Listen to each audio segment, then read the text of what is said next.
I hired a private investigator on myself to see what he could find. I regret it immensely. It's not every day that someone hires a private investigator, especially not my friend. She had her reasons, though. She suspected her husband of infidelity. When she shared what the pie had found with me, it piqued my interest.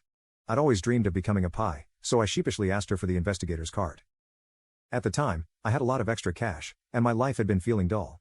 I spent most of my days playing games and watching YouTube, and I wanted to shake things up. So I decided to hire the same private investigator as my friend. I told my boyfriend about my plan, and he was into it too. We came up with a plan for him to act like I was missing, and submitted details about my family, occupation, and so on. I warned my boyfriend that we wouldn't be able to meet up while the investigation was happening, but he was fine with it. However, things quickly took a strange turn. When the pie got involved, he seemed to doubt my existence. My boyfriend had to convince him that I was real, and then the investigator kept accusing my boyfriend of wasting his time. Finally, on the 5th day of the investigation, my boyfriend called me in a panic. He claimed that the only person who had ever lived in the state with my name, which is very unique, had died a year before I was born. Even more eerily, this girl had lived in my childhood home. I thought my boyfriend was playing a prank, but his tone was bone-chilling.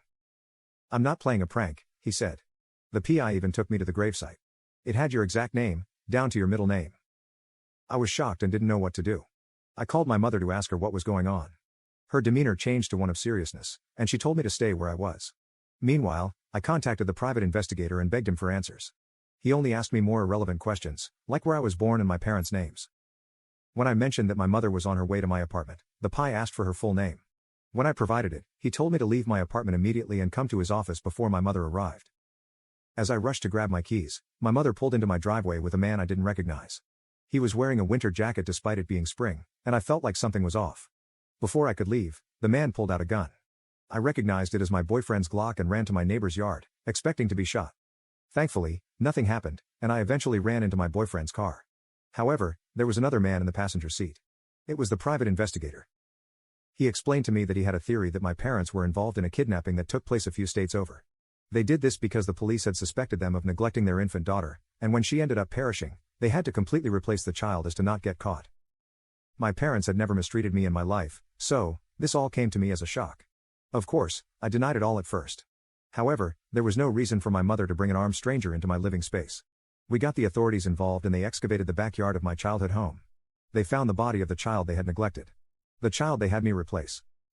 Several years have passed since then. I've done my best to avoid thinking about this situation. I have completely moved out of country, leaving everyone behind. My friends, my boyfriend and that private investigator. I have no idea of how deep this rabbit hole goes. I don't know how many connections my parents have had. I don't even know my father's role in all of this. It just feels all so overwhelming. I had to get it out there.